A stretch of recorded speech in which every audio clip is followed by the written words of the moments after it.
అస్సలాముఅలైకుం, అందరికీ నమస్కారం. మేము చేపలు పడటానికి వెళ్ళామండి. అక్కడ చేప పడింది. దాన్ని మనోడు ఫినిష్గా డ్రెస్సింగ్ చేసేసాడు. నేనైతే తెచ్చుకున్న ఉప్పు, కారం, మసాలాలు అవన్నీ పూసేసాను. పూసేసి అయిపోయిన తర్వాత దాన్ని మంటల మీద కాలవడానికి ఏర్పాటు చేయడం అని చెప్పి మా అన్న, అతని ఫ్రెండ్ వాళ్ళందరూ బయటకు వెళ్ళారు. నేను అప్పుడు దాకా దీన్ని మసాలా వేసి నీట్గా ఒక పేపర్లో చుట్టి పెట్టాను, కాసేపు మ్యాగ్నెట్ అయిద్దని. ఇది మనకు వచ్చేసరికి నిజాపట్నం హార్బర్ దగ్గర. మా అన్నను అతని ఫ్రెండ్ ఏమో మంట వేయడానికి కర్రల కోసం వెళ్ళారు. అప్పుడు దాకా మీకు లొకేషన్ చూపిద్దామని చెప్పి నేనైతే వీడియో తీయడం అయితే జరిగింది. మా అన్న ఫ్రెండు వచ్చి మంట వేసేసాడు. నేనైతే మంట అయితే కుదరదురా, దాంట్లో హీట్ ఎక్కాలంటే కొన్ని చిన్న చిన్న రాళ్ళు వేస్తే మంటకి బాగా హీట్ అవుతాయని ఒక 4-5 గులక రాళ్ళు ఏరి ఆ మంటలో వేసాను.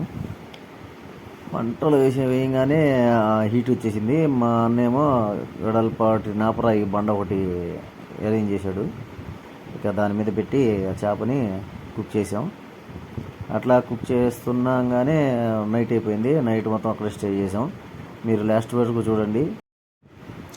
మాకు ఎన్ని చేపలు పడ్డాయో మీకు అన్నీ చూపిస్తాను. మేమైతే ఇది గూపర్ ఫిష్ అంటారు దీన్ని. ఇది ఒకటి పడింది. ఇది 1/2 kg ఉండిద్దండి. దీని తర్వాత ఇంకొకటి పడింది. అది అయితే 1 kg దాకా ఉంది. మొత్తం మీద మాకు ఈ గూపర్ ఫిష్లు అనేవి 2 పడినాయి. అంటే లైవ్ ఫిష్గా పడతాయి, మామూలు పిండికి అట్లాంటి వాటికి పడవు. లైవ్ ఫిష్ తీసుకెళ్ళాం. అదే మట్టి గుడిసెలు ఉంటాయి చూసారా, అవి తీసుకెళ్తే ఈ 2 పడినాయి మనకి. ఇది రెండోది.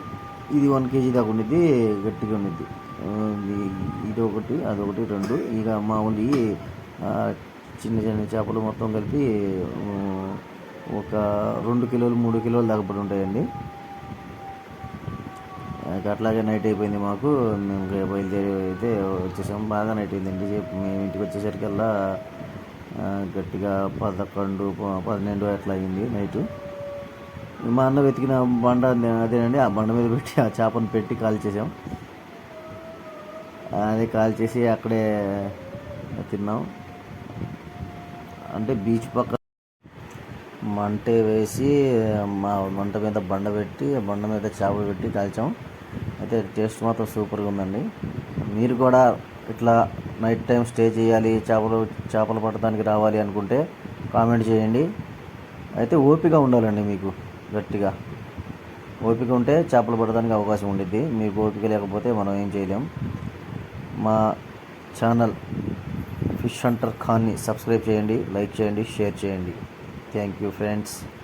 నాకు పడిన చేపలు మొత్తం మీకు లాస్ట్లో చూపిస్తాను, చూడండి.